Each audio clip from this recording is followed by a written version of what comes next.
Hello everyone, कैसे हैं दोस्तों आप लोग। उम्मीद है दोस्तों रोज की तरह आज आप भी बहुत बढ़िया होंगे, मैं भी बहुत अच्छा हूं। आइए आगे चलें। सर आज क्या करेंगे। हम लोगों ने पिछले लेक्चर के अंदर सबसे पहले सेल्स बजट पढ़ा था, फिर प्रोडक्शन बजट पढ़ा, फिर प्रोडक्शन कॉस्ट बजट पढ़ा। लास्ट लेक्चर के अंदर हम लोगों ने परचेज बजट भी पढ़ा था। अब हम थोड़ा परचेज बजट और प्रोडक्शन बजट के थोड़े एडवांस लेवल के क्वेश्चंस पे जाएंगे इस लेक्चर के अंदर। अभी हम पुराना वाला जो पढ़ा हुआ है उसी को रिवाइज भी कर रहे हैं, एक टाइप से आप ये भी समझ सकते हैं, और दूसरा हम थोड़े से एडवांस लेवल के क्वेश्चन भी सॉल्व करने की कोशिश करेंगे, ताकि प्रोडक्शन बजट और परचेज बजट से रिलेटेड अगर कोई भी क्वेश्चन एग्जाम में आता है, किसी भी तरह का कोई भी क्वेश्चन एग्जाम में आता है, तो इस बात की श्योरिटी हो जाए कि वो हमसे बनेगा ही बनेगा। आइए जल्दी से आगे शुरू करते हैं, एडवांस लेवल के क्वेश्चन की तरफ बढ़ेंगे। अगला क्वेश्चन कौन सा होगा। अगला एडवांस लेवल का क्वेश्चन होगा question number 5। Production and purchase budget दोनों चाहिए। आइए पढ़ना शुरू करेंगे। आप पढ़ेंगे अपना, मैं पढ़ूंगा अपना, और क्वेश्चन वैसे भी आपकी स्क्रीन पे अवेलेबल है। Foreign food product limited has prepared the following sales budget for the first 5 month of 2011। 2011 के शुरू के 5 महीनों के लिए ये ऑलरेडी सेल्स बजट बना चुके हैं। सेल्स बजट दिया हुआ है जैन, फेब, मार्च, अप्रैल, मई, 5 महीनों की इन्होंने एस्टिमेटेड सेल्स आपको बता दी है। चलो ठीक है, बहुत अच्छी बात है। The inventory of finished product at the end of every month is to be equal to 25% of the sales estimate of the next month. ये लो दोस्त, किसकी बात कर रहे हैं ये बात कर रहे हैं फिनिश गुड्स की, फिनिश गुड्स की इन्वेंट्री की, और वो भी कब की, eight the end of every month. अगर मैं इसको शॉर्टकट में लिखना चाहूं तो मैं लिख सकता हूं closing stock of finish goods. ये किसके बराबर होगा, is to be equal to, यानी इज इक्वल टू का साइन लगा दो। फिर क्या लिखा है 25%, तो यहां लिख दो 25%। किसके बराबर, ऑफ, ऑफ का मतलब multiplication. Sales estimate for the next month, यानी ये क्या होगी, नेक्स्ट मंथ सेल्स। तो अगर मुझे फिनिश गुड्स का क्लोजिंग स्टॉक चाहिए है तो अगले महीने की सेल्स के 25% के बराबर इस महीने मेरे पास में क्लोजिंग स्टॉक होना चाहिए। आगे चलते हैं और क्या कह रहे हैं। On 1 January 2011 there were 2700 unit of product on hand, यानी साल की शुरुआत में। ये लो दोस्त, यानी कब की बात कर रहे हैं, ऑन 1 जनवरी, यानी ये क्या हो गया हमारे पास में 1 जनवरी 2011। इस दिन हमारे पास में स्टॉक होगा, कितनी यूनिट का स्टॉक होगा, 2700 यूनिट का। अब बिगिनिंग ऑफ पीरियड के शुरू का स्टॉक बता रहे हैं, इसका मतलब ये क्या है दोस्त, ये है हमारा ओपनिंग स्टॉक। चलो ओपनिंग स्टॉक भी मिल गया, जनवरी की शुरू का ओपनिंग स्टॉक मिल गया। There is no work in progress at the end of any month, यानी वर्क इन प्रोग्रेस का कोई झमेला ही नहीं है। आगे चलते हैं। Every unit of product required 2 type of material in the following quantities, यानी एक फिनिश गुड्स की यूनिट बनानी है तो आपको मटेरियल ए लगेगा 4 kg, मटेरियल बी लगेगा 5 kg। और चलते हैं आगे। उसके बाद और क्या है, material equal to 1/2 of the next month's production are to be hand at the end of every month. अब ये बात कर रहे हैं दोस्त किसकी, मटेरियल की। इस पॉइंट को प्रोसेस करते हैं। मटेरियल मतलब किसकी बात कर रहे हैं, रॉ मटेरियल। अब इन्होंने स्पेसिफाइड नहीं किया है, मतलब ये पॉलिसी ए और बी दोनों के लिए काम करेगी, तो रॉ मटेरियल ए और बी। अब ये किसकी बात कर रहे हैं, इक्वल टू, तो चलो इक्वल टू का साइन लगा देते हैं। 1/2 की जगह 1/2 लिख देता हूं। ऑफ, ऑफ की जगह क्या आ जाएगा, into next month's production, next month's production, next month production are to be in hand at the end of every month. मतलब ये किसकी बात कर रहे हैं, ये बात कर रहे हैं दोस्त रॉ मटेरियल के क्लोजिंग स्टॉक की। यानी आप रॉ मटेरियल ए का हो या बी का हो, इसका क्लोजिंग स्टॉक कैसे निकालेंगे, पहले हम अगले महीने के प्रोडक्शन को कैलकुलेट करेंगे, नेक्स्ट मंथ के प्रोडक्शन के बेसिस पर प्रीवियस मंथ का क्लोजिंग स्टॉक हम रॉ मटेरियल का कैलकुलेट करेंगे। आगे चलते हैं और क्या कह रहे हैं।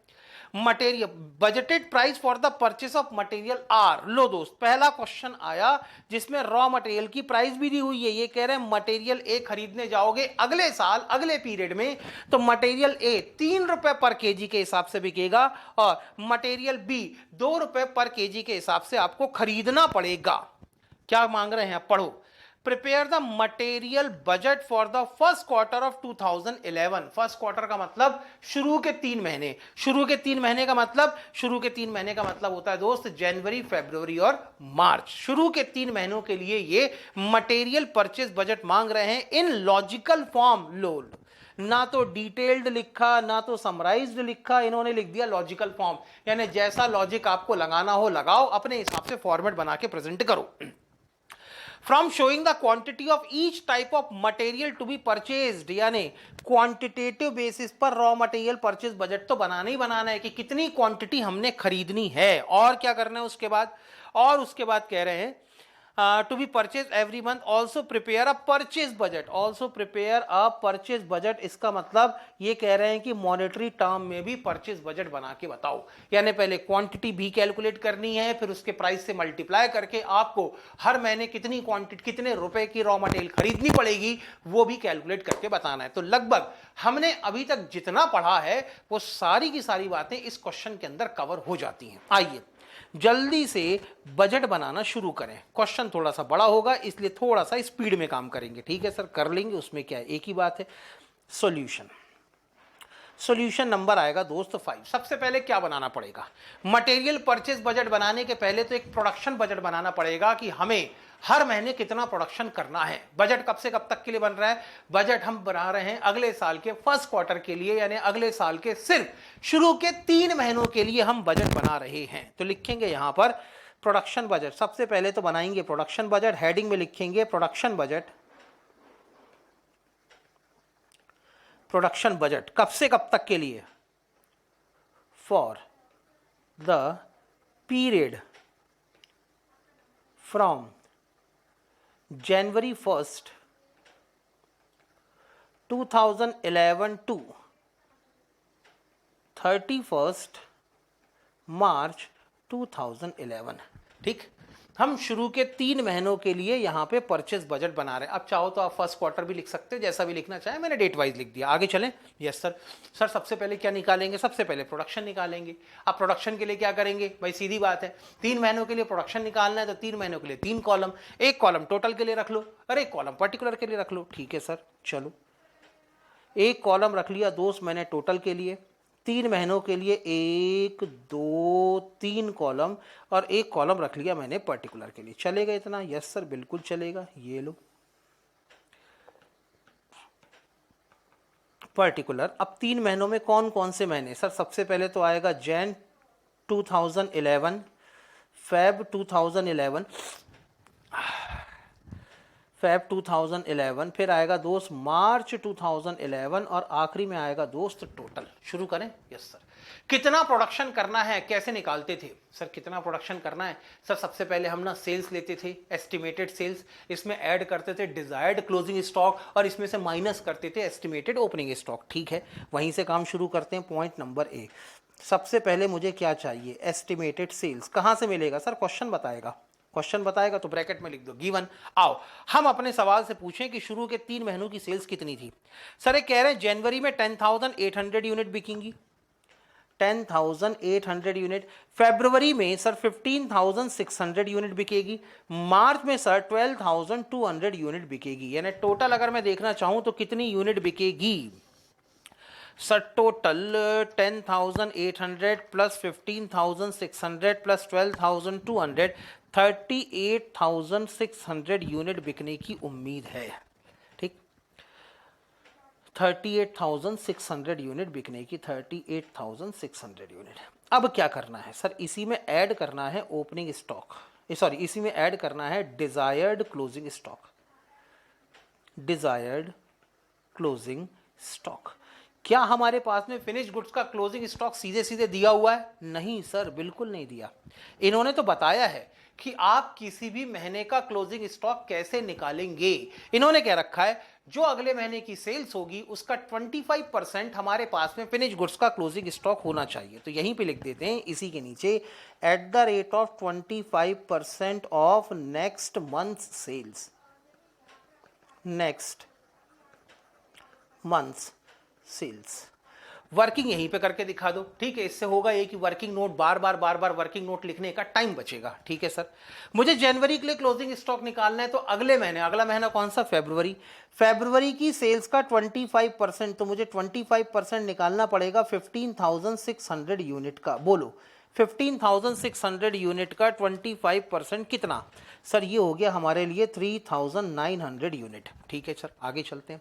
मुझे फरवरी के लिए क्लोजिंग स्टॉक निकालना है, तो अगला महीना यानी मार्च की सेल है दोस्त 12,200, इसका 25% होगा मेरे पास में क्लोजिंग स्टॉक 12,200 यूनिट। 12,200 का 25% ये हो गया दोस्त 3,050 यूनिट। मार्च के लिए क्लोजिंग स्टॉक निकालना हो तो अप्रैल की सेल्स देखो, अप्रैल की सेल्स कितनी थी, हाँ सर अप्रैल की सेल्स है 10,400 यूनिट, तो यहां पे निकलेगा 25% कितने का, 10,400 यूनिट का।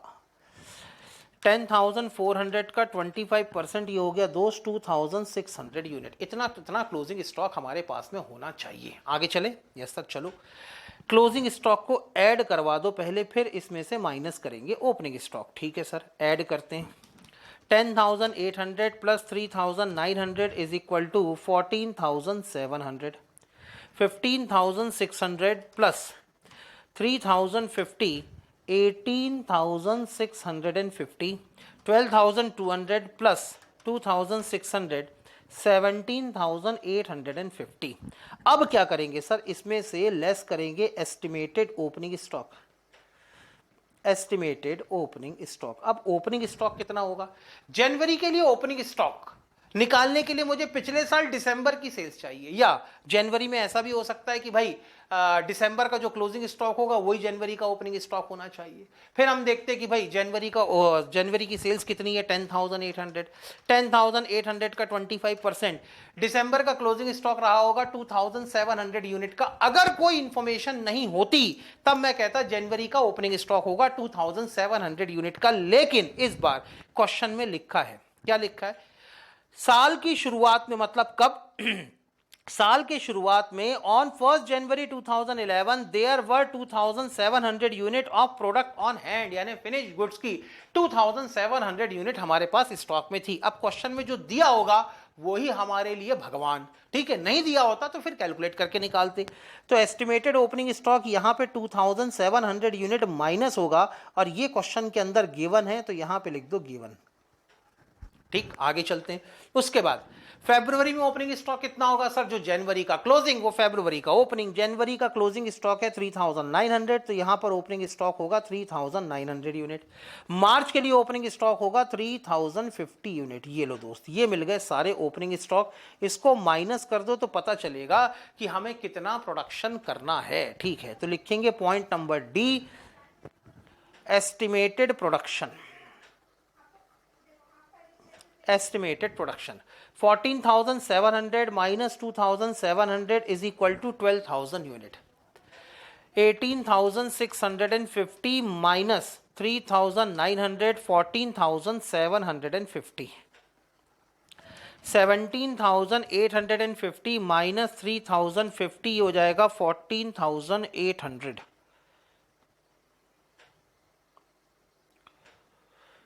एक मिनट यार, 12,200 प्लस 2,600, ये अरे रे रे रे रुको रुको रुको रुको रुको, ये यहाँ पे होना था 14,800, 14,800 माइनस होना था 3,050 इज इक्वल टू 11,750 यूनिट। इतना ठीक, इतना प्रोडक्शन हमने शुरू के 3 महीनों में करना पड़ेगा, ठीक है सर। सर यहां पर टोटल का कॉलम तो कोई काम नहीं आया, अच्छा टोटल का कॉलम कोई काम नहीं आया तो फिलहाल मैं इसको मिटा देता हूं, हालांकि मुझे एक कॉलम और लगेगा। अभी आप बात की गहराई को समझ नहीं रहे इसलिए मैंने कॉलम एक्स्ट्रा बना रखा है। आगे चलें, यस सर। चलो आगे फिर चलते हैं। अब क्या चाहिए सर, प्रोडक्शन तो निकल गया, अब प्रोडक्शन के बेसिस पर हमने बनानी है परचेस, कितनी क्वांटिटी हम खरीदें, हमें कौन से रॉ मटेरियल की कितनी क्वांटिटी खरीदनी चाहिए, अब ये कैलकुलेट करना है। अब ये कैलकुलेट करने के लिए हम बनाएंगे दोस्त परचेस बजट, लेकिन पहले वो बनाएंगे हम क्वांटिटेटिव टर्म में, ठीक। यस सर, चलो फिर क्वांटिटेटिव टर्म में बनाना शुरू करें। बी पॉइंट में लिखेंगे material budget, material budget. Material budget कब से कब तक के लिए बनेगा, वही हमारा 1 जनवरी से लेके, तो लिखेंगे फॉर द पीरियड फ्रॉम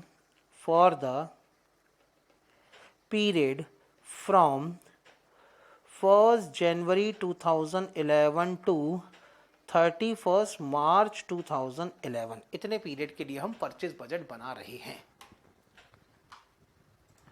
चलिए शुरू करें। यस सर शुरू करते हैं। चलिए 3 महीनों के लिए बनाना है तो 3 महीनों के लिए 3 कॉलम बना लो पहले तो।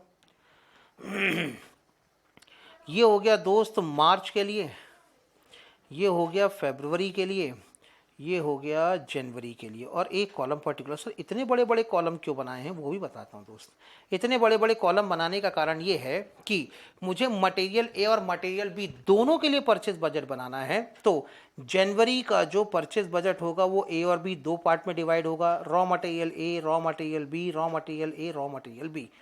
तो जनवरी 2011 का परचेज बजट, फरवरी 2011 का परचेज बजट और मार्च 2011 का परचेज बजट आगे फर्दर 2 पार्ट में डिवाइडेड होने वाला है, ए बी, क्योंकि मुझे हर एक मटेरियल की परचेज निकालनी है।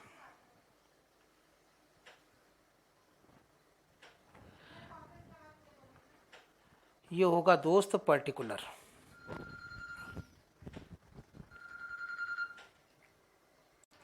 चलिए दोस्त परचेज बजट बनाना शुरू करेंगे। परचेज बजट कैसे बनाते थे सर? सबसे पहले हम देखते थे कि जितना फिनिश गुड्स हमने प्रोड्यूस करना है उतने फिनिश गुड्स को बनाने के लिए कितना क्वांटिटी ऑफ मटेरियल कंज्यूम होगा, यानी हम पहले निकालते थे रॉ मटेरियल कंज्यूम्ड। चलो पॉइंट नंबर ए में लिखेंगे raw material consumed, raw material consumed. अब बताओ कितना रॉ मटेरियल कंज्यूम होगा। जनवरी 2001 में हमारा प्रोडक्शन कितना होने वाला है? सर जनवरी 2001 में हम 12,000 यूनिट प्रोड्यूस करेंगे। एक यूनिट को बनाने में मटेरियल ए की 4 kg की क्वांटिटी लगती है। तो अल्टीमेटली बताओ कि भाई जनवरी में कुल मिला के मटेरियल ए कितना कंज्यूम होगा। टोटल प्रोडक्शन करना है हमने 12,000 यूनिट का, टोटल प्रोडक्शन करना है हमने 12,000 यूनिट। हर एक यूनिट को बनाने के लिए 4 kg ऑफ रॉ मटेरियल लगेगा। तो बताओ जनवरी में कितना रॉ मटेरियल लगेगा। मटेरियल ए लगेगा 48,000, बी कितना लगेगा? सर यहां पर भी 12,000 यूनिट बनानी है, लेकिन एक यूनिट को बनाने में मटेरियल बी की कितनी क्वांटिटी लगती है? Sir 5 kilo. तो यहां पे लगेगा 5 kg। 12,000 इंटू 5 kg यानी मटेरियल बी हम 60,000 kg कंज्यूम करेंगे जनवरी के महीने में। अब आ जाओ फरवरी में। फरवरी में कितना मटेरियल कंज्यूम होगा? तो दोस्त इसके लिए देखना पड़ेगा फरवरी में कितना प्रोडक्शन होगा। सर 14,750 यूनिट का, 14,750 यूनिट, और हर एक यूनिट को बनाने के लिए 4 kg का रॉ मटेरियल लगने वाला है। 14,750 इंटू 4 यहां पे लगेगा 59,000 kg। बी कितना लगेगा? 14,750 multiplied by 5 kg।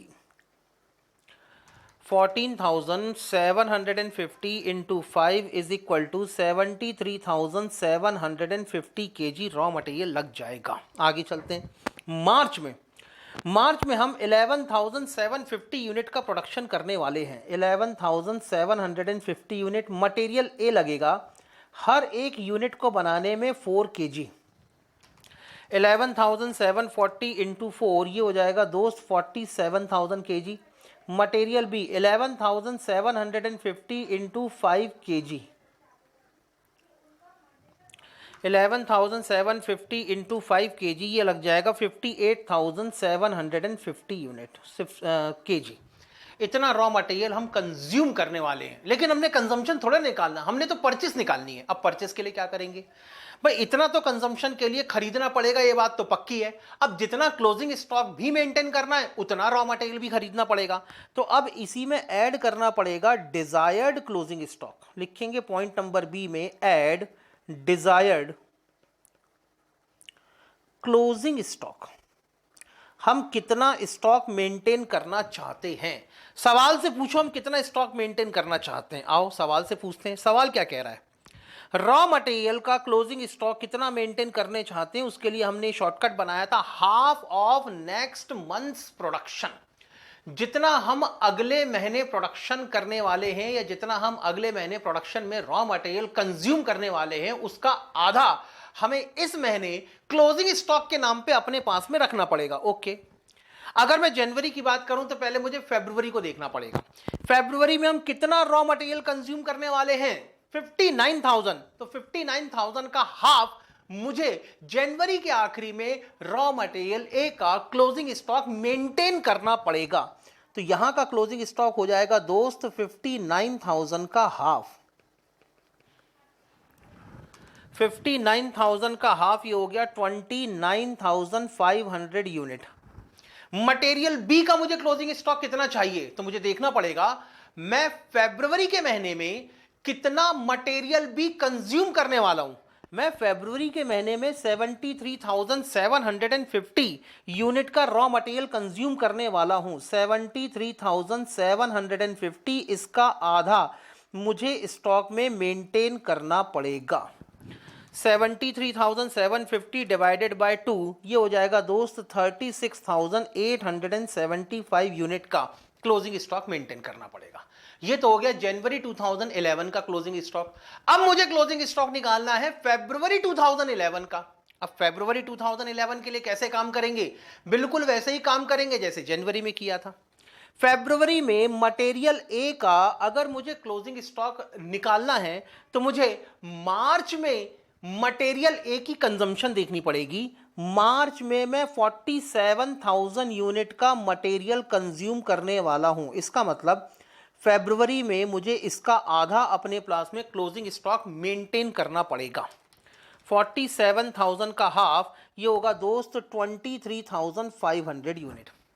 Material B, मार्च में हम कितना रॉ मटेरियल कंज्यूम करने वाले हैं? तो दोस्त हम मार्च में 58,750 यूनिट मटेरियल बी की कंज्यूम करने वाले हैं। इसका आधा मुझे फरवरी में क्लोजिंग स्टॉक रखना पड़ेगा 58,750 यूनिट। इसका हाफ मुझे क्लोजिंग स्टॉक मेंटेन करना पड़ेगा। 58,750 डिवाइडेड बाय 2 ये हो जाएगा 29,375 यूनिट। ओके सर, हम मार्च का कैसा निकालेंगे? हाँ, मार्च का निकालने के लिए दोस्त पहले मुझे अप्रैल की कंजम्पशन निकालनी पड़ेगी। अप्रैल की कंजम्पशन निकालने के लिए मुझे अप्रैल की प्रोडक्शन कैलकुलेट करनी पड़ेगी, इसलिए मैंने 14 कॉलम बनाया था। हाँ, फोर्थ जो कॉलम था वो था दोस्त मेरा अप्रैल 2011। हालांकि मुझे अप्रैल 2011 का प्रोडक्शन बजट मुझसे नहीं मांगा गया है, लेकिन समस्या यहां पर खड़ी होती है। ये कह रहे हैं कि क्लोजिंग स्टॉक कितना होगा? अगले महीने की कंजम्पशन की आधे के बराबर। अब अगले महीने की कंजम्पशन निकालने के लिए पहले मुझे अप्रैल का प्रोडक्शन बजट बनाना पड़ेगा। सर, अप्रैल का प्रोडक्शन बजट बनाएंगे? हाँ, जब अप्रैल का प्रोडक्शन बजट बनेगा उसके हिसाब से अप्रैल की कंजम्पशन कैलकुलेट होगी और उसके हिसाब से मार्च का क्लोजिंग स्टॉक कैलकुलेट होगा। बात समझ में आई? ठीक है सर, अप्रैल का भी अब बना लेते हैं प्रोडक्शन, अप्रैल का भी हम प्रोडक्शन बजट बना लेते हैं। तो बताओ अप्रैल में हमारी एस्टिमेटेड सेल्स कितने रुपए की है?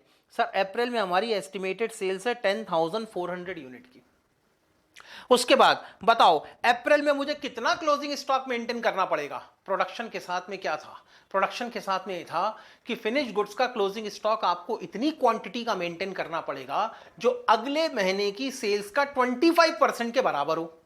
मैं अप्रैल का क्लोजिंग स्टॉक निकाल रहा हूं, अगला महीना कौन सा आएगा?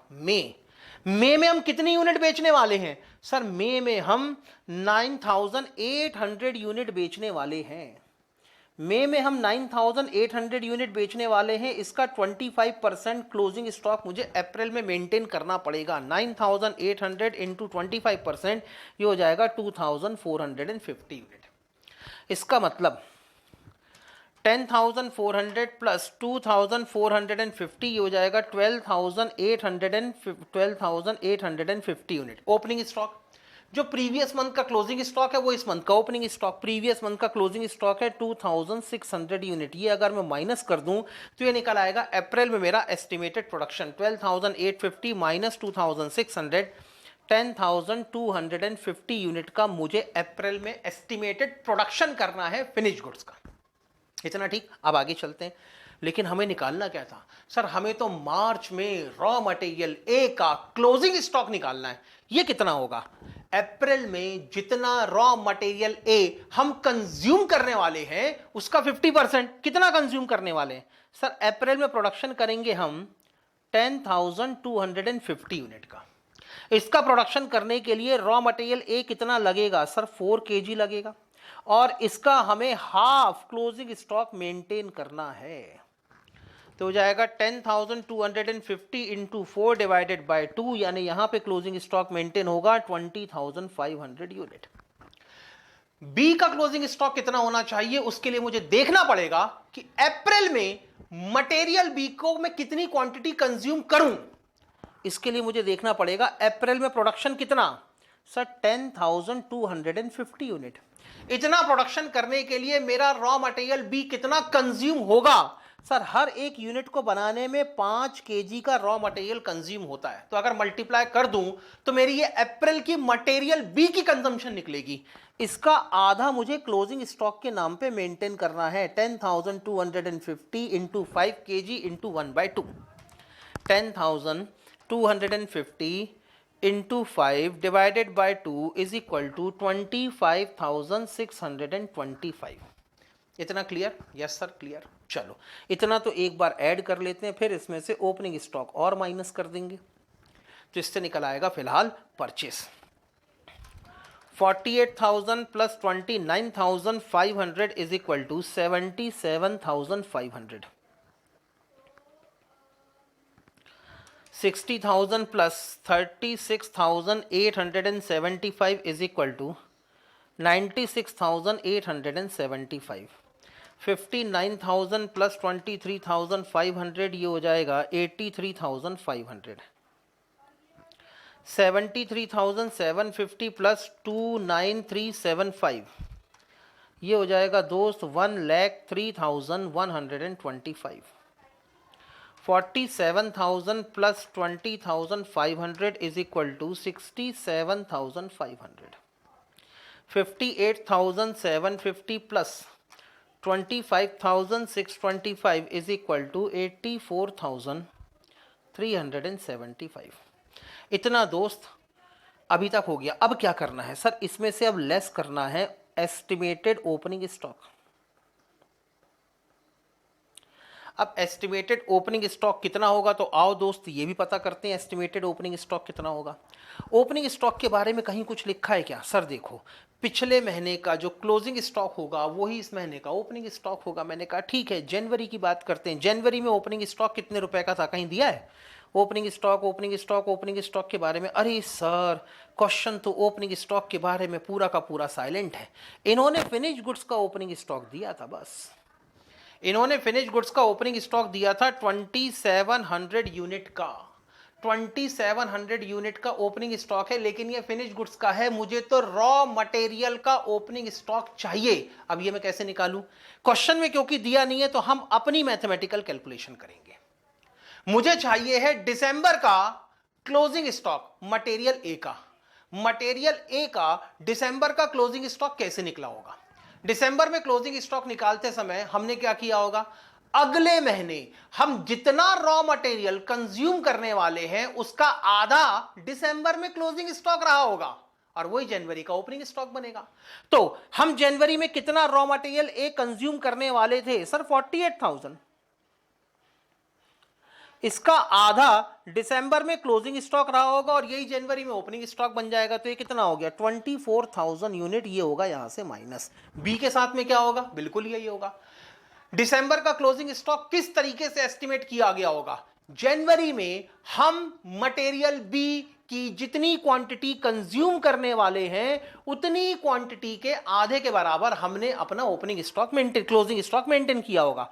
हम जनवरी में 60,000 यूनिट मेंटेन करने कंज्यूम करने वाले थे, इसका आधा हमने क्लोजिंग स्टॉक मेंटेन किया होगा 30,000 यूनिट, और यही जनवरी के लिए क्या बनेगा? Opening stock. फरवरी के लिए अब तो चिकल्लस ही नहीं है, अब तो कोई सरदर्दी नहीं है। जनवरी का जो क्लोजिंग स्टॉक है वही फरवरी का क्या बनेगा? Opening stock 29,500, 36,875। मार्च का क्लोजिंग ओपनिंग स्टॉक जो फरवरी का क्लोजिंग स्टॉक है, वही मार्च का ओपनिंग स्टॉक है, तो फरवरी का क्लोजिंग स्टॉक है 23,500 यूनिट और 29,375 यूनिट। इतना क्लियर? यस सर, इतना क्लियर। आगे चलते हैं।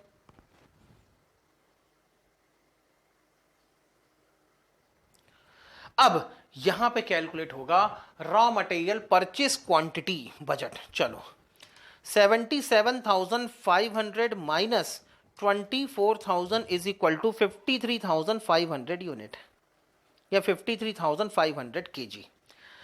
96,875 minus 30,000 is equal to 66,875 units. 83,500 minus 29,500 ये हो गया दोस्त 54,000 units. 1,03,125 minus 36,875 is equal to 66,250 units. आगे चलते हैं। 67,500 माइनस 23,500 44,000 केजी। उसके बाद 84,375 माइनस 29,375 इज इक्वल टू 55,000। ये लो दोस्त, ये होगा हमारा quantity to be purchased. Quantity to be purchased, इतनी क्वांटिटी हमें खरीदनी पड़ेगी। ये आ गया पॉइंट नंबर डी। इतना ठीक, इतनी क्वांटिटी। चलो क्वांटिटी बेसिस पे तो हमारा रॉ मटेरियल परचेज बजट बन गया, लेकिन अब मॉनेटरी वैल्यू भी बतानी है कि हम कितना रॉ मटेरियल यहां पर खरीदेंगे। ठीक है सर, मॉनेटरी वैल्यू बनाने के लिए क्या बताएंगे? मॉनेटरी वैल्यू बताने के लिए एक नया बजट बना लेंगे, जिसमें खाली खाली जितनी क्वांटिटी खरीदनी है उसमें रेट पर यूनिट को मल्टीप्लाई करना है, परचेज की क्वालिटी आ जाएगी। शुरू करें? यस सर, शुरू करते हैं। चलिए, अब हमने यहां पे लिखा है कहीं समराइज्ड बजट बनाओ? नहीं सर, यहां पे तो कहीं नहीं लिखा। Also prepare the purchase budget, जब इतना लिख दिया इन्होंने कि परचेज बजट बनाओ, इन्होंने तो नहीं लिखा समराइज्ड बजट बनाओ। इसलिए अब मजबूरी है कि डिटेल में बनाना पड़ेगा। सर डिटेल में बनाना पड़ेगा मतलब अब हमें हर महीने का मंथली बेसिस पर मॉनेटरी वैल्यू में परचेज बजट बना के दिखाना है। ठीक है सर, अब क्या करेंगे? फिर से लिखेंगे point number C, purchase budget.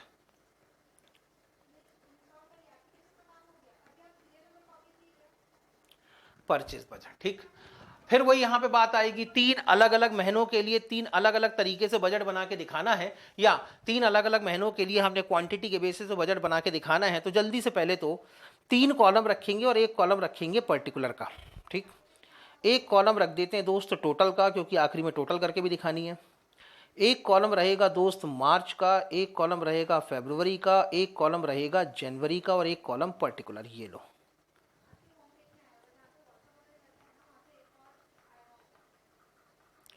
Particular जनवरी 2011, फरवरी 2011, मार्च 2011 और ये हो जाएगा दोस्त टोटल। सर इतने बड़े बड़े कॉलम क्यों बनाए? क्योंकि अब ये quantity rate amount, quantity rate amount, quantity rate amount में बटेगा। अच्छा ओके, हाँ ये हो जाएगी दोस्त क्वांटिटी, यहाँ पे हो जाएगा रेट, यहाँ पे हो जाएगा amount. Quantity sorry rate amount, quantity rate amount.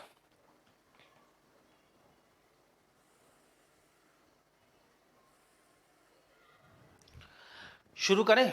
चलिए सर शुरू करते हैं। फिर सबसे पहले किसके लिए बात करेंगे? डेफिनेटली प्रोडक्ट ए के बारे में बात करेंगे या मटेरियल ए के बारे में बात करेंगे। मटेरियल ए, जनवरी में हम मटेरियल ए की कितनी क्वांटिटी खरीदेंगे? Sir 53,500 unit.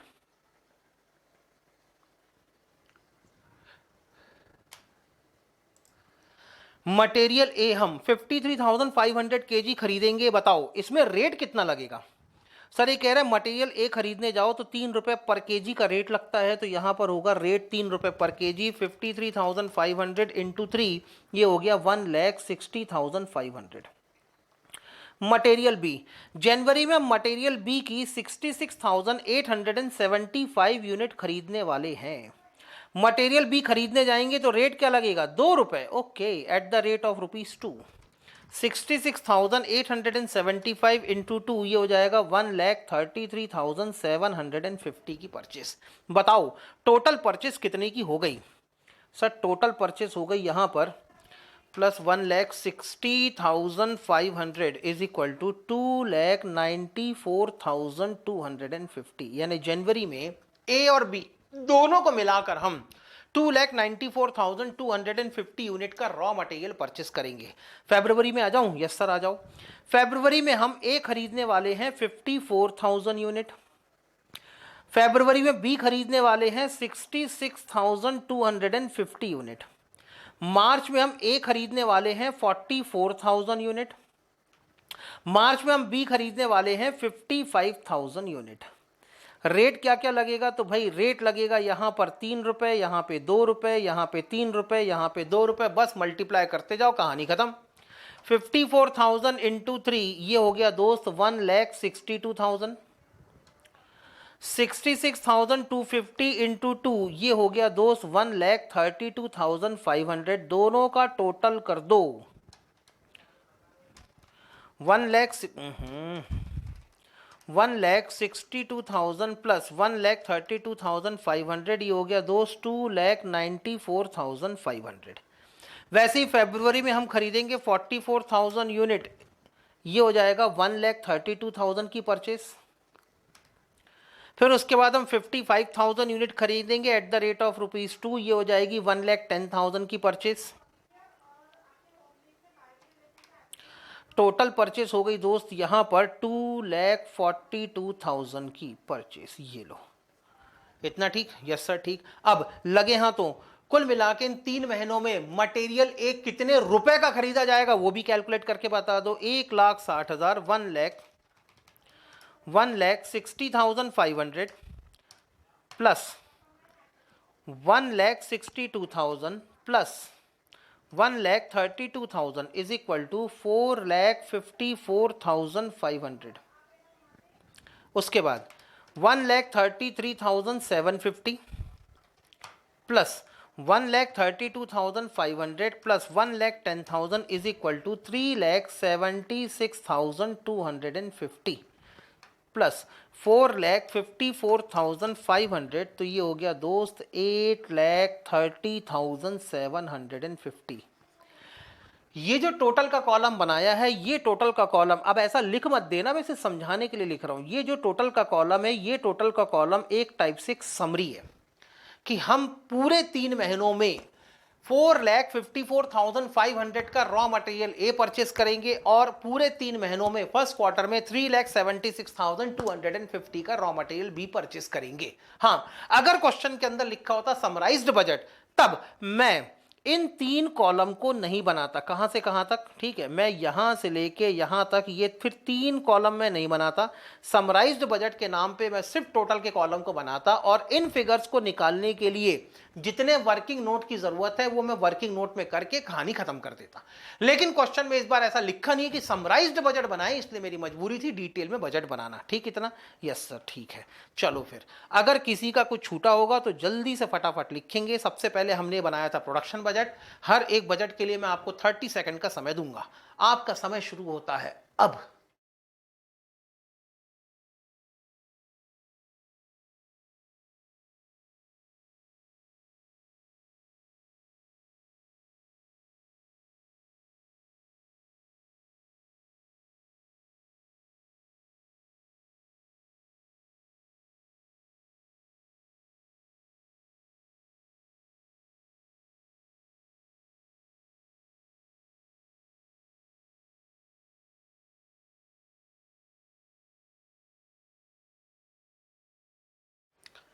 इसके बाद दोस्त हमने बनाया था यहां पर मटेरियल परचेस बजट, लेकिन क्वांटिटेटिव टर्म में बनाया था। अगर कुछ छूटा होगा तो जल्दी से लिखें।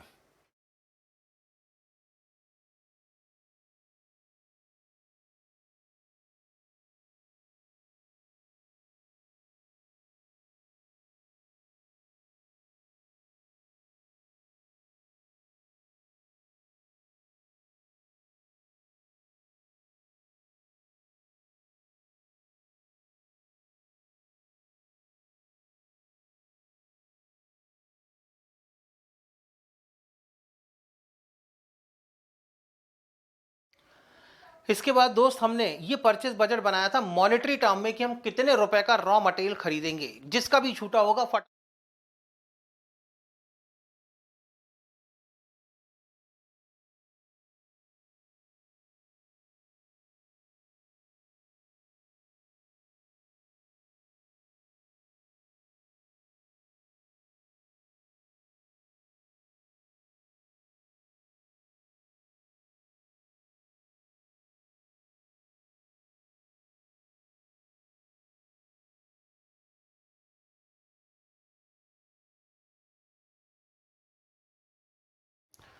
चलिए दोस्तों, उम्मीद है आप लोगों का लिख के हो चुका होगा। जल्दी से बढ़ेंगे अगले क्वेश्चन की तरफ। सर इसमें क्या बनाएंगे?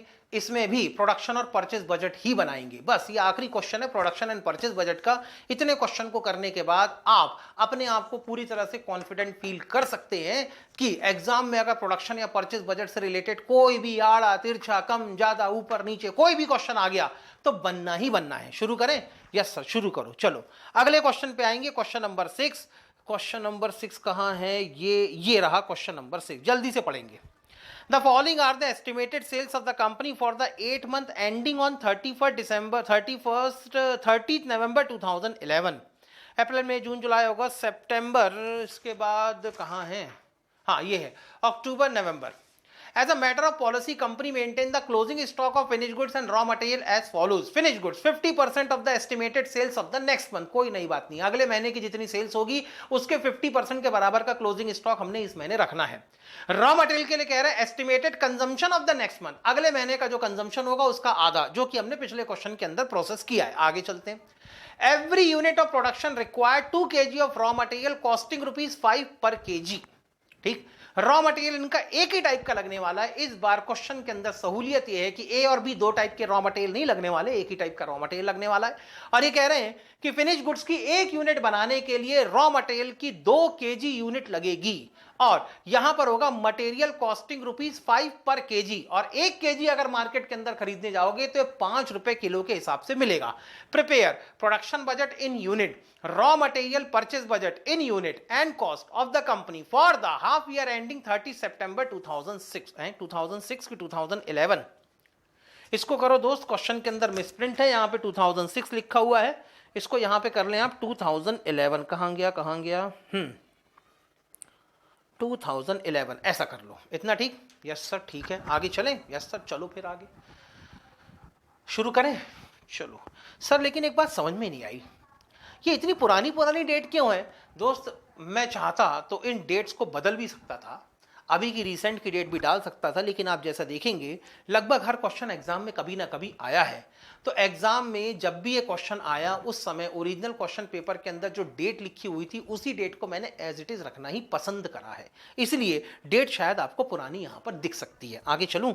यस सर चलो। क्या क्या बनाना है? सर प्रोडक्शन बजट बनाना है, मटेरियल परचेज बजट बनाना है क्वांटिटेटिव टर्म में, और कॉस्ट में भी बनाना है, यानी मॉनेटरी वैल्यू भी निकाल के बतानी है। लेकिन इस बार जो बजट बनेगा वो पूरे 6 महीनों के लिए बनेगा।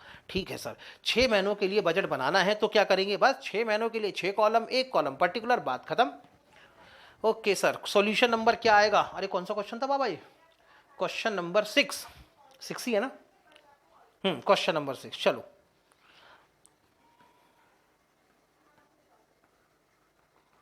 सॉल्यूशन नंबर 6 क्या बनाएंगे? सर प्रोडक्शन बजट बनाएंगे।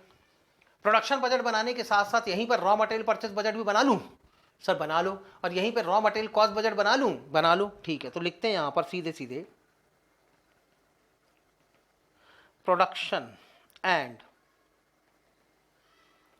Material purchase budget.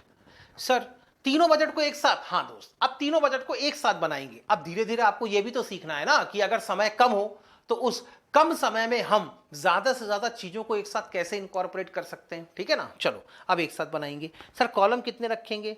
कॉलम का क्या है? 6 महीने के लिए बजट बनाना तो 6 महीने के 6 कॉलम बनाओ। 1 2 3 4 5 6, एक कॉलम पर्टिकुलर का रख लो, हो गया।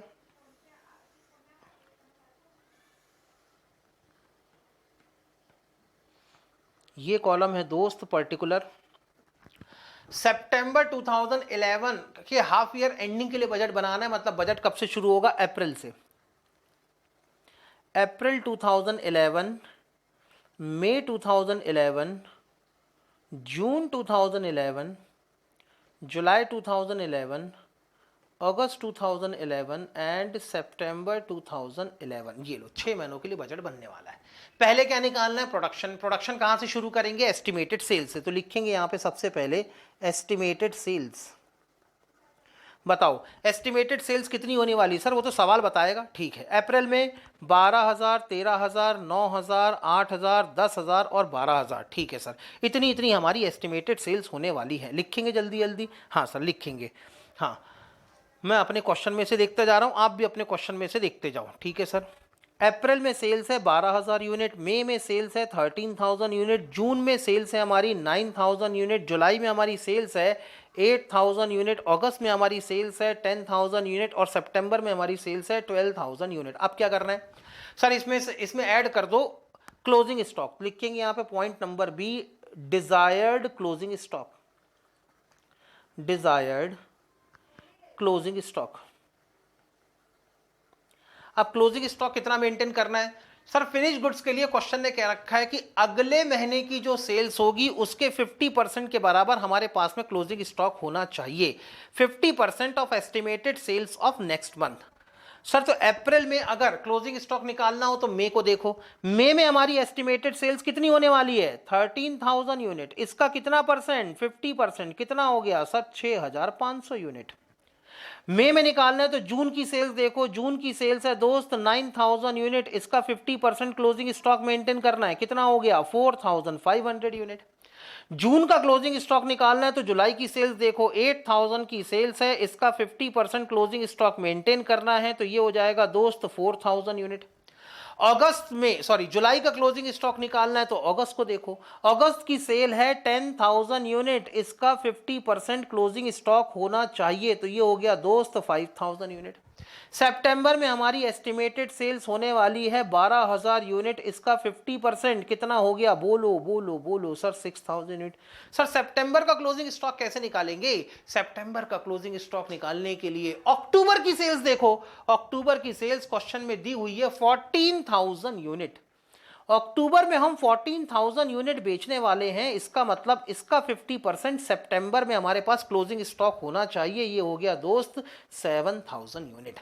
ठीक, यहीं पे लिख दो एक बार सब टोटल ए प्लस बी। चलो 12 और 6 ये हो गया दोस्त आपके लिए 18,500। 13 और 4 17,500। 9 और 4 13,000 यूनिट। 8 और 5 13,000 यूनिट। 10 और 6 16,000 यूनिट। 12 और 7 19,000 यूनिट का प्रोडक्शन 19,000 यूनिट हो गया। अब क्या करना है सर? इसमें से क्लोजिंग स्टॉक ओपनिंग स्टॉक और माइनस करा दो। Minus opening stock. अब ओपनिंग स्टॉक कितना होगा? जितना पिछले महीने का क्लोजिंग स्टॉक उतना इस महीने का ओपनिंग स्टॉक। सर अप्रैल में कैसे निकालोगे? हाँ, अप्रैल का ओपनिंग स्टॉक चाहिए है तो मार्च का क्लोजिंग स्टॉक देखो। मार्च का क्लोजिंग स्टॉक कैसे निकला होगा? मार्च में हमने, यहां मार्च है, मैं यहां खड़ा हूं, मार्च में हमने सोचा होगा अगले महीने हमारी जितनी सेल होगी उसका 50% हम क्लोजिंग स्टॉक रखेंगे। मार्च के बाद अगला महीना कौन सा आने वाला है? जुलाई। तो मैंने देखा जुलाई की सेल कितनी है सर? अप्रैल की सेल कितनी है? अप्रैल की सेल है 12,000। तो मार्च में मैंने सोचा होगा कि क्योंकि मैं अप्रैल में 12,000 यूनिट बेचने वाला हूं तो अप्रैल की सेल का 50% मार्च में मुझे क्लोजिंग स्टॉक रखना है और मार्च का क्लोजिंग स्टॉक अप्रैल का ओपनिंग स्टॉक। तो अप्रैल का ओपनिंग स्टॉक कितना? 12,000 यूनिट का 50%। बोलो बेटे कितना? Sir 6,000 unit. ये होगा माइनस। उसके बाद मई में सर अप्रैल का क्लोजिंग, मई का ओपनिंग 6,500 यूनिट। जून के लिए 4,500 यूनिट। जुलाई के लिए 4,000 यूनिट। अगस्त के लिए 5,000 यूनिट। सितंबर के लिए 6,000 यूनिट। ये होगा दोस्त ओपनिंग स्टॉक। बस अगर ओपनिंग स्टॉक माइनस कर दूं तो मुझे क्या मिलेगा? Estimated production. जल्दी से निकालो एस्टिमेटेड प्रोडक्शन। पॉइंट नंबर ई में लिखेंगे एस्टिमेटेड प्रोडक्शन। 18,500 माइनस 6,000 ये हो जाएगा दोस्त 12,500 यूनिट। आगे चलूँ? Yes sir. 17,500 minus 6,500 11,000 unit. 13 minus 4 9 8,500 unit. 13 minus 4 9,000 unit. 16 minus 5 11,000। 19 minus 6 13,000 unit. इतना इतना प्रोडक्शन करना पड़ेगा। अब अगर प्रोडक्शन निकल गया है तो इसी के बेसिस पे रॉ मटेरियल कंज्यूम्ड भी निकाला जा सकता है। हाँ सर निकाल सकते हैं। तो लिखेंगे पॉइंट नंबर एफ में रॉ मटेरियल कंज्यूम्ड। सर ये कैसे निकालोगे भाई? जितना प्रोडक्शन हुआ होगा, प्रोडक्शन कौन से पॉइंट पे निकाला है? पॉइंट नंबर ई में निकाला है। तो अगर मैं ई में मल्टीप्लाई कर दूं हर एक यूनिट को बनाने में कितना रॉ मटेरियल लगता है, 2 kg। तो अगर मैं ई में मल्टीप्लाई कर दूं 2 kg तो ये निकल आएगा मेरा रॉ मटेरियल कंज्यूम्ड। यानी पॉइंट नंबर ई में जो एस्टिमेटेड प्रोडक्शन निकला है इसमें हर एक यूनिट को बनाने में 2 kg का प्रोडक्शन करना है, मल्टीप्लाइड बाय 2 कराओ, ये आ जाएगा रॉ मटेरियल कंज्यूम्ड। ठीक है, 12,500 इंटू 2 ये हो जाएगा 25,000। ये हो जाएगा 22,000। ये हो जाएगा 8 दूनी 16 17,000। ये हो जाएगा 18,000। ये हो जाएगा 22,000 और ये हो जाएगा 26,000। इतनी क्वांटिटी या इतना केजी ऑफ रॉ मटेरियल हम कंज्यूम करने वाले हैं। हमने लेकिन कंजम्पशन थोड़ा ना निकालना है, हमने तो quantity to be purchased of raw material निकालना है। मैंने कहा ठीक है, quantity to be purchased of raw material निकालना है तो फिर वैसे ही काम कर लेते हैं। अरे बेटा नहीं, हाँ ठीक है। अब परचेस निकालने के लिए क्या करें? सर इसमें रॉ मटेरियल का क्लोजिंग स्टॉक ऐड कर देते हैं और रॉ मटेरियल का ओपनिंग स्टॉक माइनस कर देते हैं तो परचेस क्वांटिटी आ जाएगी। ठीक है चलो, एफ जी पॉइंट में लिखेंगे add desired closing stock of raw material. हम रॉ मटेरियल का कितना क्लोजिंग स्टॉक रखना चाहते हैं? सवाल से पूछो, सवाल क्या कहता है? Estimated consumption for the next month. अगले महीने आप जो कंजम्पशन करना चाहते हैं उसका उतना पूरा आपको क्लोजिंग स्टॉक रखना पड़ेगा। Estimated consumption for the next month 50। अब क्या है, अब अगले महीने हम कितना कंजम्पशन करना चाहते हैं? सर अप्रैल की अगर बात करें तो अगला महीना आएगा मई में हम कितना रॉ मटेरियल कंज्यूम करना चाहते हैं? सर हम 22,000 यूनिट कंज्यूम करना चाहते हैं। अगर हम 22,000 यूनिट कंज्यूम करना चाहते हैं तो अप्रैल में हमारे पास में क्लोजिंग स्टॉक भी 22,000 यूनिट का होना चाहिए। मई में अगर मुझे क्लोजिंग स्टॉक निकालना है तो मुझे जून की कंजम्पशन देखनी पड़ेगी। जून में हम 17,000 यूनिट रॉ मटेरियल की कंज्यूम करना चाहते हैं तो मई में मेरे पास 17,000 यूनिट का क्लोजिंग स्टॉक होना चाहिए। जून में मेरे पास 18,000 यूनिट का क्लोजिंग स्टॉक होना चाहिए। जुलाई में मेरे पास 22,000 यूनिट का क्लोजिंग स्टॉक होना चाहिए। अगस्त में मेरे पास 26,000 यूनिट का क्लोजिंग स्टॉक होना चाहिए। लेकिन फिर एक समस्या फंस गई मेरे भाई। सर क्या? सितंबर में अगर मुझे क्लोजिंग स्टॉक निकालना है तो इसके लिए मुझे अक्टूबर की कंजम्पशन निकालनी पड़ेगी। ओके सर, अक्टूबर की कंजम्पशन कैसे निकालेंगे? हाँ, अक्टूबर की कंजम्पशन निकालने के लिए दोस्त हम बनाएंगे working note. Working note number 1 क्या निकालेंगे? Consumption of raw material for October 2011। अक्टूबर 2011 के लिए रॉ मटेरियल की कंजम्पशन निकालनी है तो पहले अक्टूबर 2011 का प्रोडक्शन निकालना पड़ेगा। प्रोडक्शन निकालने के लिए क्या करेंगे सर? सबसे पहले ले लेंगे हम estimated sales. Point number A में लिखेंगे दोस्त एस्टिमेटेड सेल्स। अक्टूबर में हमारी एस्टिमेटेड सेल्स कितनी होने वाली है? 14,000 यूनिट की होने वाली है। इसी में ऐड करेंगे दोस्त हम closing stock of October. B add desired closing stock. अब अक्टूबर में हमारा क्लोजिंग स्टॉक कितना होना चाहिए? तो ये कह रहे हैं कि अगले महीने की सेल्स के 50% के बराबर का आपका फिनिश गुड्स का क्लोजिंग स्टॉक होना चाहिए। तो अब अक्टूबर का क्लोजिंग स्टॉक किस पे डिपेंड करेगा? नवंबर की सेल्स पे डिपेंड करेगा। नवंबर की सेल्स कितनी दी हुई है? 12,000 यूनिट। तो नवंबर में मेरी 12,000 यूनिट की एस्टिमेटेड सेल्स है, इसका 50% मुझे फिनिश गुड्स का क्लोजिंग स्टॉक रखना है। तो फिनिश गुड्स का क्लोजिंग स्टॉक मेंटेन होगा 6,000 यूनिट। ये हो गया 20,000। इसमें से अब यहां से लेस होगा दोस्त एस्टिमेटेड ओपनिंग स्टॉक। बोलो एस्टिमेटेड ओपनिंग स्टॉक कैसा सर? अक्टूबर के लिए ओपनिंग स्टॉक मतलब सितंबर का क्लोजिंग स्टॉक, ठीक है। फिनिश्ड गुड्स का सितंबर का क्लोजिंग स्टॉक था हमारा 7000 यूनिट का, तो यहां से माइनस होंगे 7000 यूनिट। तो बताओ हम अक्टूबर में कितना प्रोडक्शन करने वाले हैं? सर हम अक्टूबर में करेंगे 13000 यूनिट का प्रोडक्शन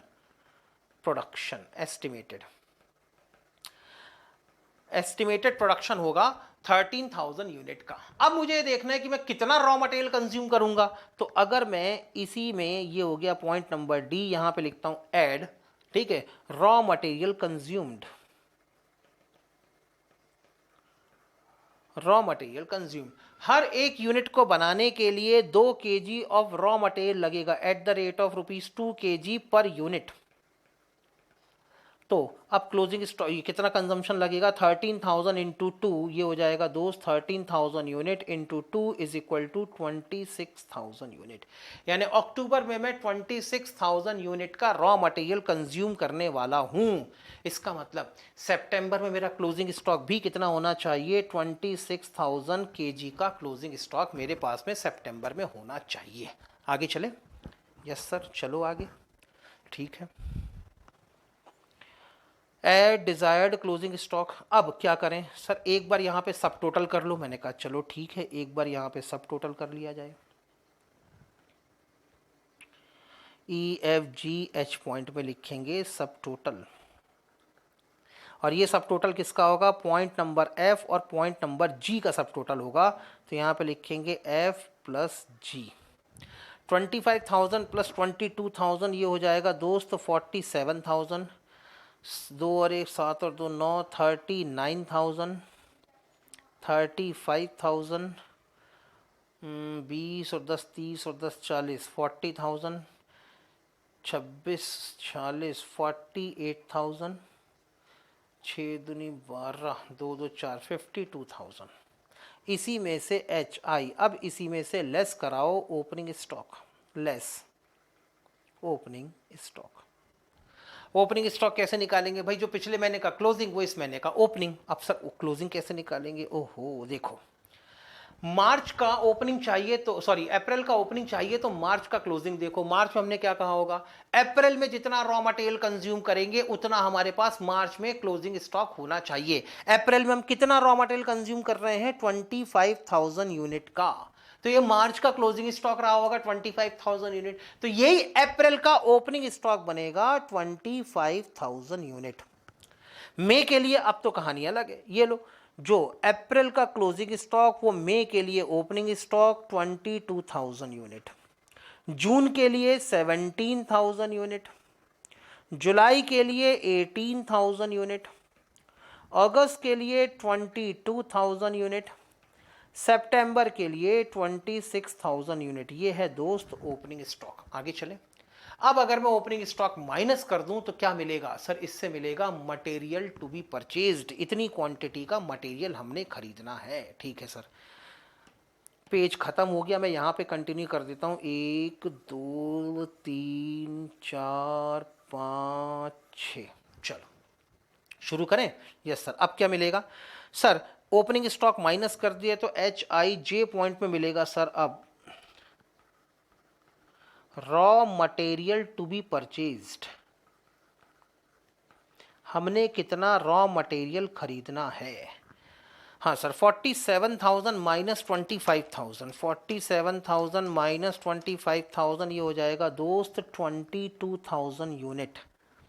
नेक्स्ट मंथ के लिए 39000 माइनस 22000 इज इक्वल टू 17000।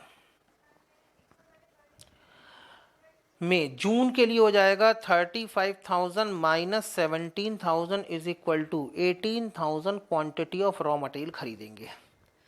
जुलाई के लिए 40000 माइनस 18000 22000 यूनिट का रॉ मटेरियल खरीदेंगे।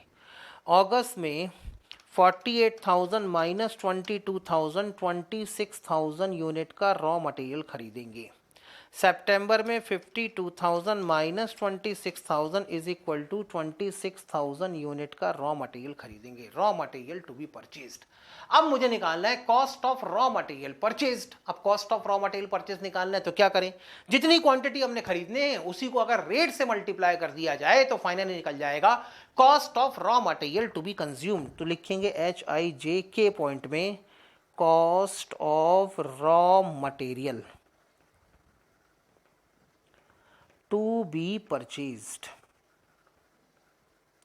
बताओ एक यूनिट कितने रुपए की आती है? सर 5 रुपए की आती है, तो यहीं पे लिख दो एट द रेट ऑफ ₹5 पर kg। हमने अप्रैल में 22,000 kg रॉ मटेरियल खरीदना है 5 रुपए के हिसाब से, यहां पर होगा 1,10,000 रुपए का परचेज। 17,000 इंटू 5 ये हो जाएगा 85,000 रुपीज।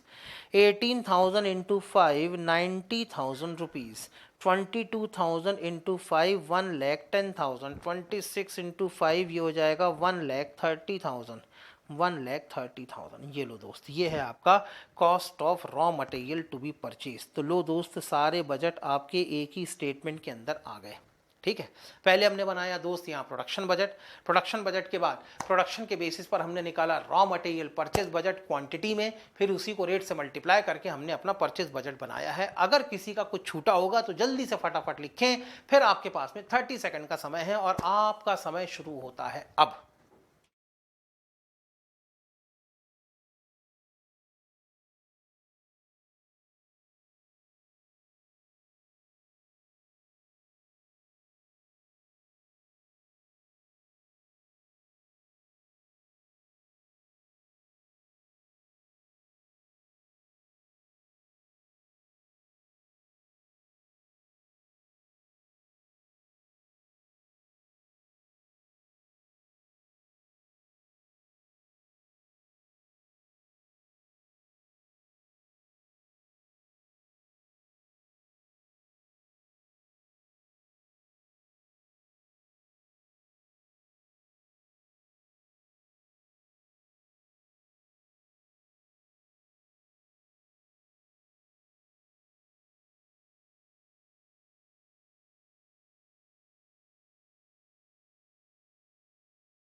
चलिए दोस्त आगे चलेंगे।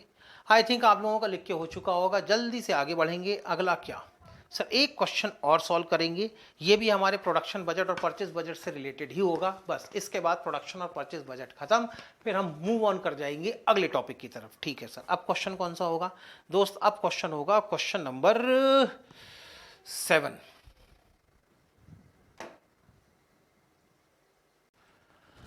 क्वेश्चन नंबर 7 ये रहा दोस्त आपकी स्क्रीन पे। शुरू करें? Yes sir.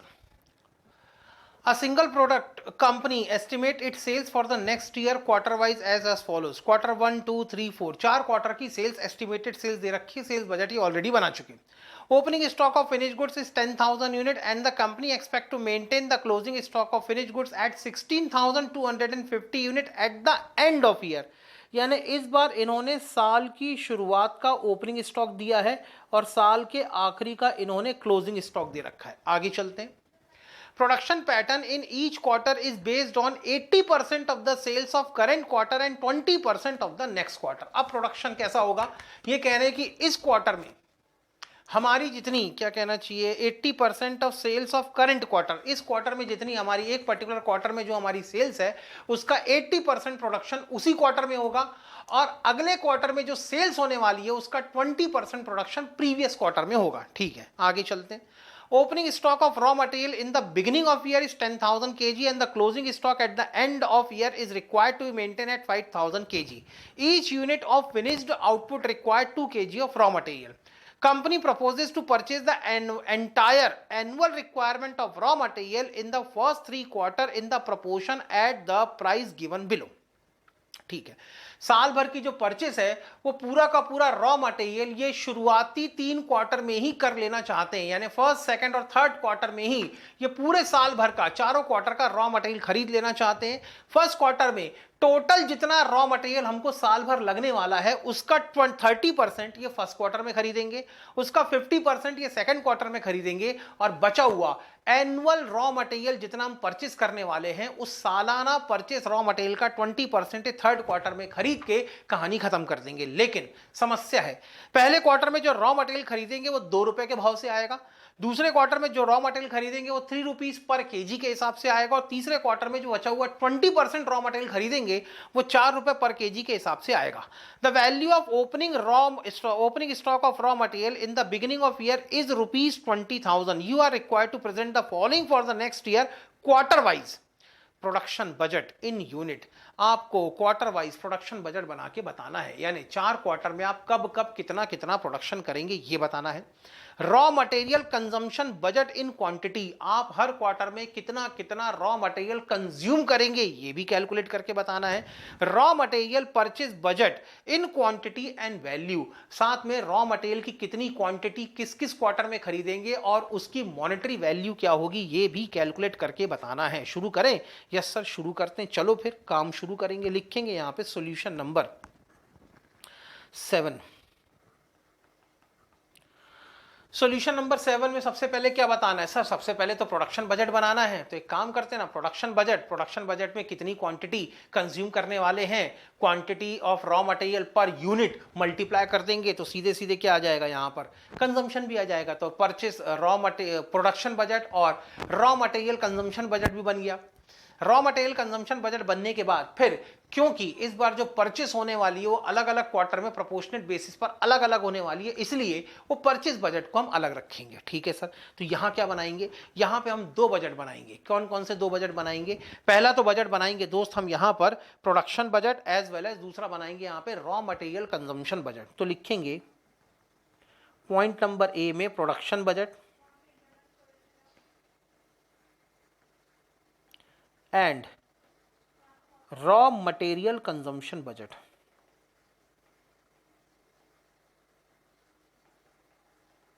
Consumption budget bracket में लिखेंगे क्वार्टर वाइज। ईयर वगैरह कुछ दिया है क्या क्वेश्चन में?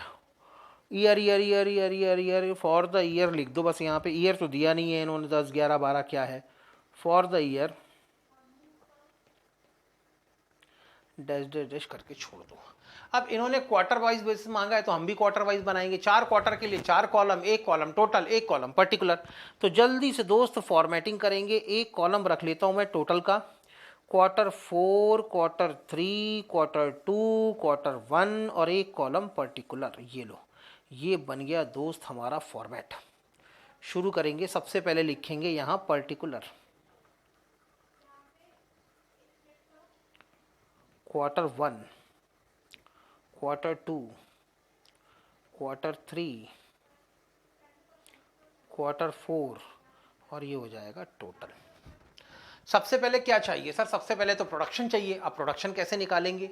ठीक है, अब प्रोडक्शन निकालने के लिए पहले सवाल की सुनो। सवाल क्या कहता है? सवाल कहता है कि भाई एक्सपेक्टेड सेल्स इन्होंने बता रखी है क्वार्टर 1 में 30,000, 37,541, 250 यूनिट का हम सेल्स करेंगे। सेल्स में क्या ऐड करना है? क्लोजिंग स्टॉक ऐड करना है। क्लोजिंग स्टॉक में से क्या माइनस करना है? ओपनिंग स्टॉक माइनस करना है, तब जाके मिलेगी प्रोडक्शन। ठीक है, चलो सेल्स तो मिल गई, कम से कम जो मिला उससे तो काम चलाएं।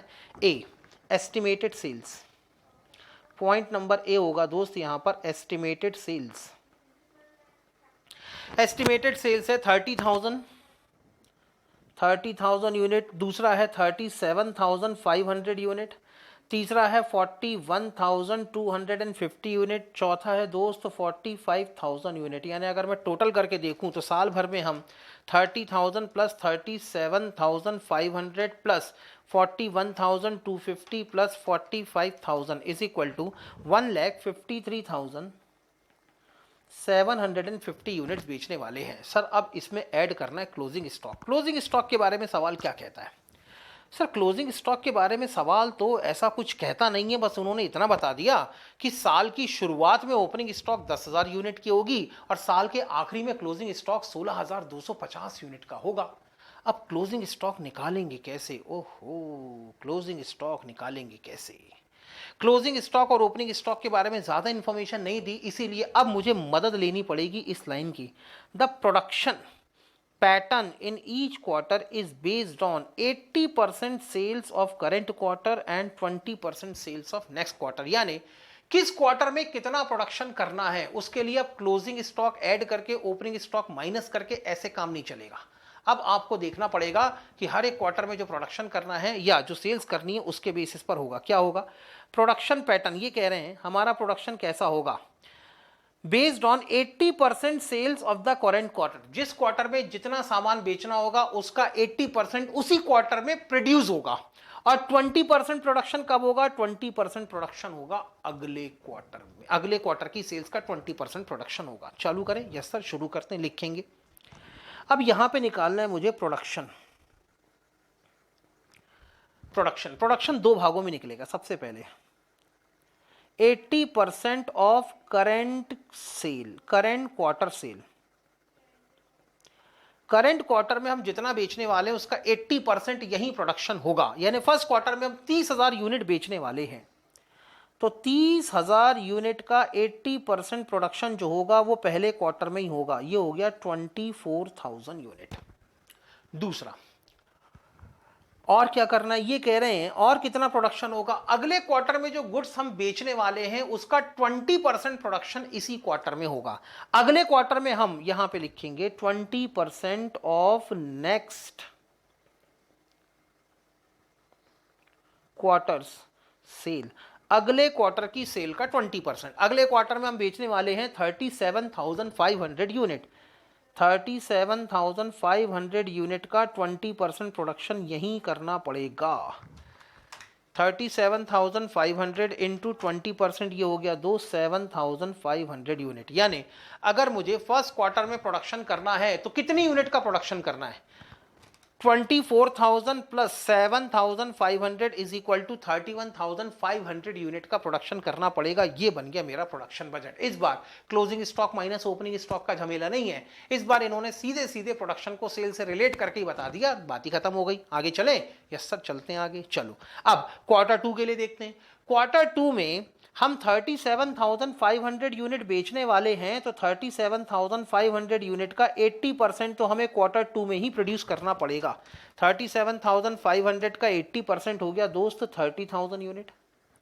और अगले क्वार्टर में हम 41,250 यूनिट बेचने वाले हैं। इसका 20% सेल्स जो होगा, प्रोडक्शन जो होगा वो होगा क्वार्टर टू में।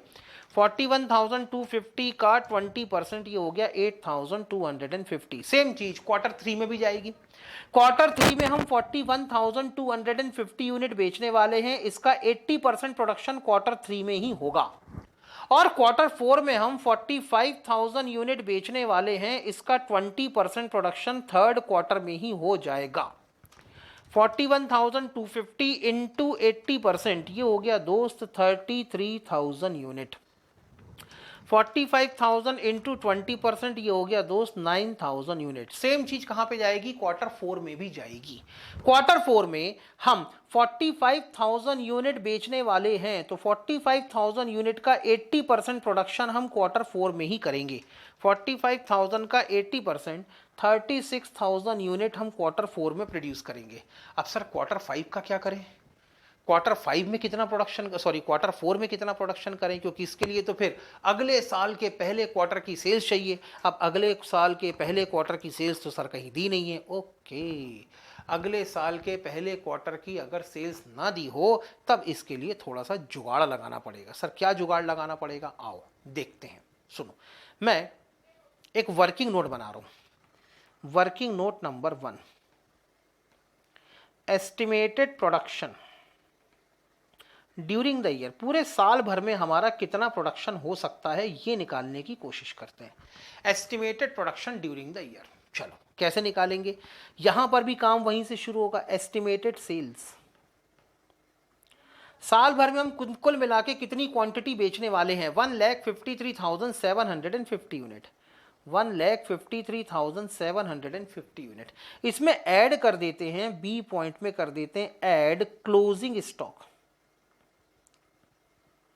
Closing stock of finished goods at the end of year, eight the end of year. साल के आखिरी में हमारा क्लोजिंग स्टॉक कितने रुपए का होगा? सवाल कह रहा है साल के आखिरी में हमारा क्लोजिंग स्टॉक होगा 16,250 यूनिट का, 16,250। 1,53,750 प्लस 16,250 ये हो गया दोस्त 1,70,000। इसी में से माइनस कर देते हैं ओपनिंग स्टॉक। हमारे पास ओपनिंग स्टॉक कितना रहने वाला है? ये कह रहे हैं साल के शुरू में हमारे पास 10,000 रुपए का ओपनिंग स्टॉक रहेगा। Opening stock at the beginning of year, at the beginning of year ये रहेगा 10,000 यूनिट का। अगर मैं माइनस कर दूं तो आता है 1,60,000 यूनिट, यानी मुझे साल भर में 1,60,000 यूनिट का प्रोडक्शन करना है। इतना ठीक।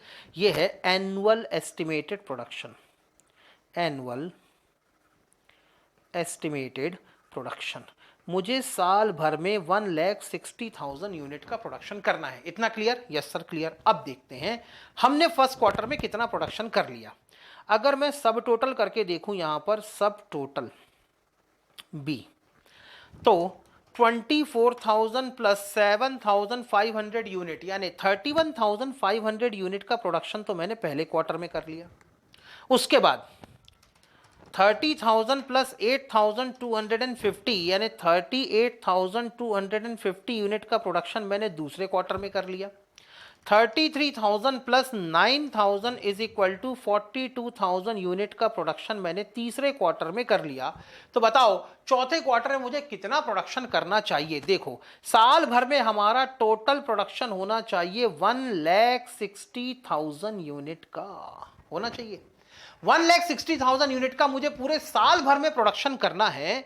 1,60,000 यूनिट में से 31,500 यूनिट में फर्स्ट क्वार्टर में प्रोड्यूस कर चुका, माइनस 38,250 यूनिट में सेकेंड क्वार्टर में प्रोड्यूस कर चुका, माइनस 42,000 यूनिट में थर्ड क्वार्टर में प्रोड्यूस कर चुका। तो बताओ फोर्थ क्वार्टर में प्रोड्यूस करने के लिए कितनी क्वांटिटी बच गई? 48,250।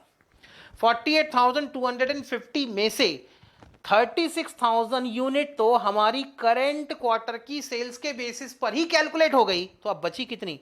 -36,000 is equal to 48,250 minus 36,000 is equal to 12,250 unit. ये होगा अगले क्वार्टर की 20% का सेल्स के बराबर। बात समझ में आ गई? Yes sir. तो सर क्या क्या किया? सबसे पहले हमने ये कैलकुलेट किया, ठीक है। उसके बेसिस पर ये आया हमारा बैलेंसिंग फिगर, और फिर उसके बाद ये आया हमारा बैलेंसिंग फिगर। ये निकले इस बार बैलेंसिंग फिगर। अब बात समझ में आई? यस सर, अब बात समझ में आ गई। इतना क्लियर? ये बन गया हमारा प्रोडक्शन बजट। ठीक, प्रोडक्शन बजट के साथ साथ अब मुझे निकालना है क्या?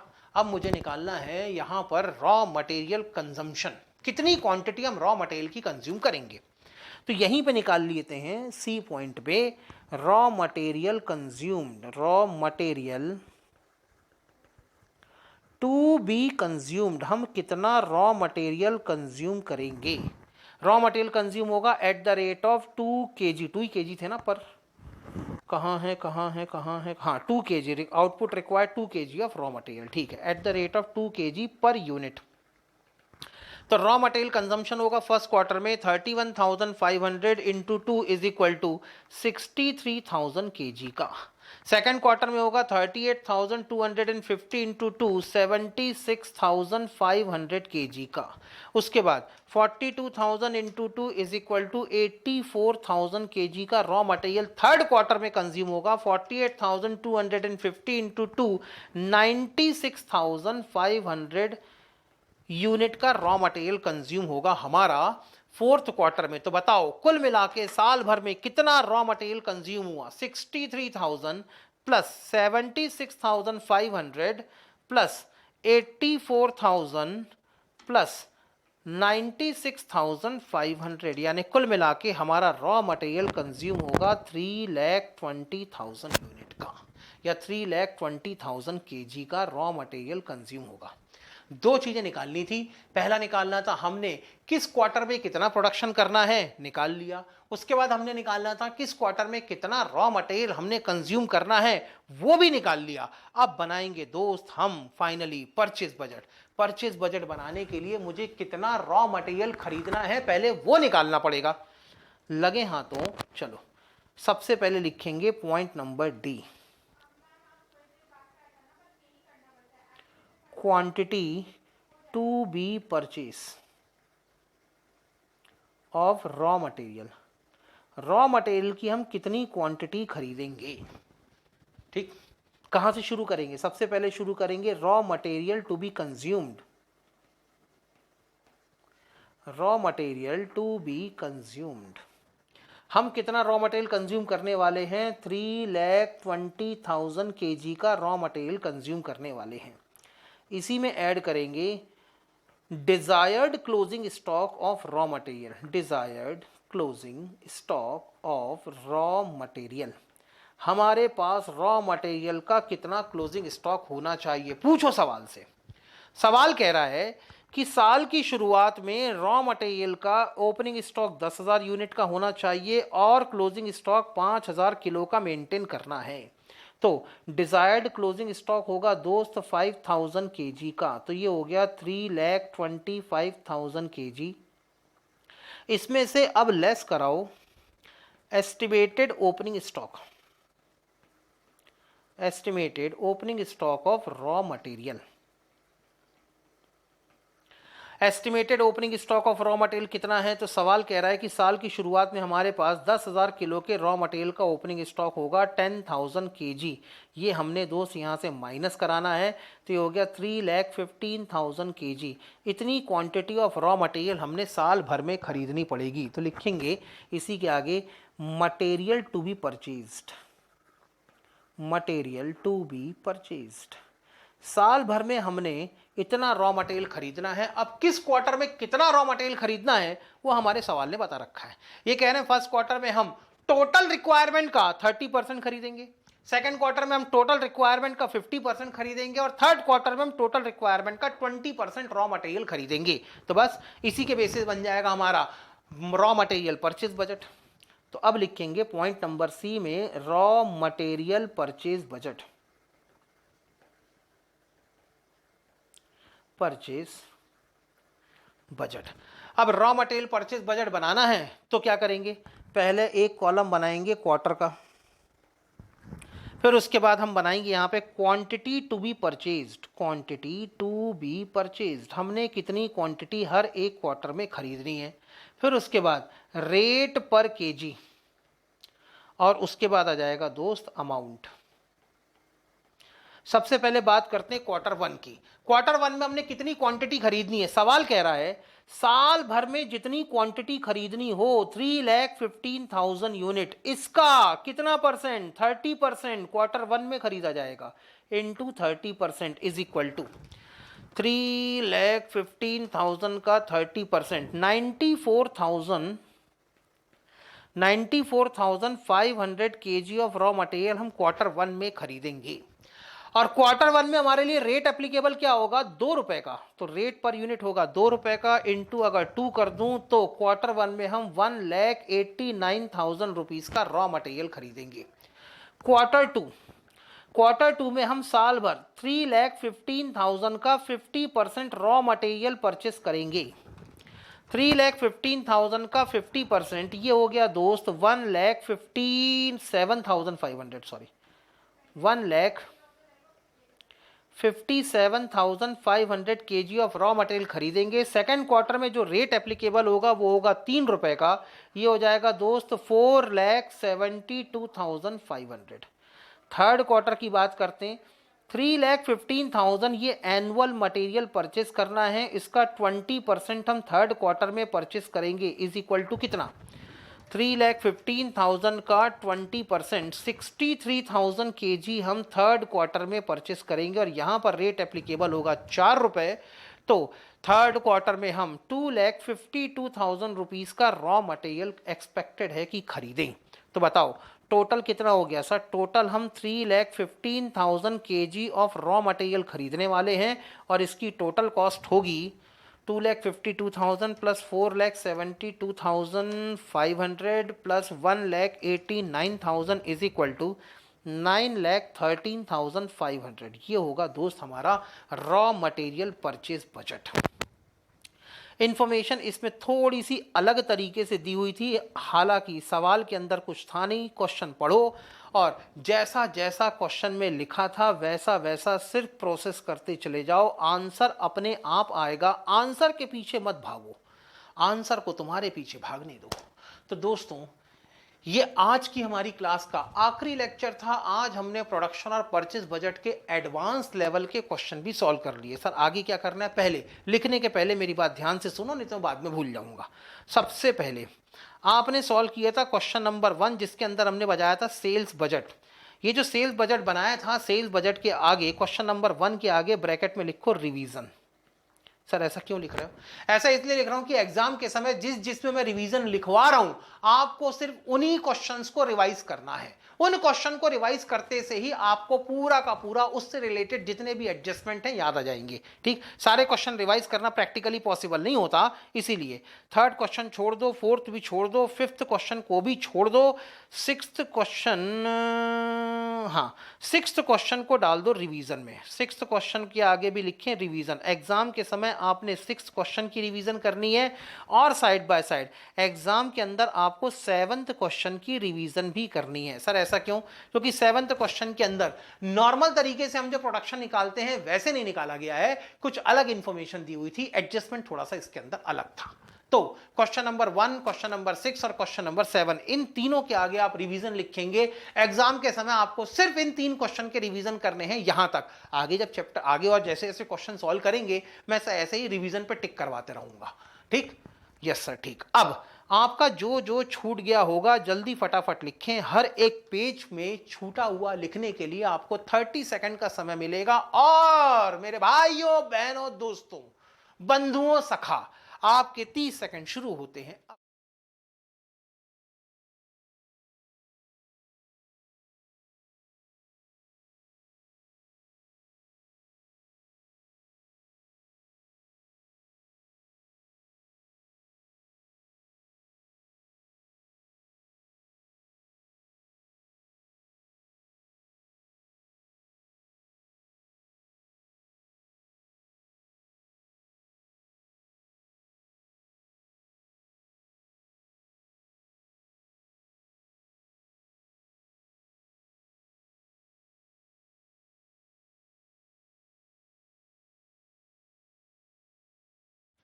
चलिए दोस्तों, इस पेज में हमने बनाया था फिर परचेस बजट क्वांटिटी वाइज, मतलब पहले annual quantity of purchase calculate की, फिर उसी के बेसिस पर हमने हर एक क्वार्टर में कितनी क्वांटिटी रॉ मटेरियल की खरीदनी है और वो उसके लिए कितने पैसे लगेंगे वैल्यू बेसिस पर भी यही बनाया था। कुछ छूटा होगा तो जल्दी से लिखें।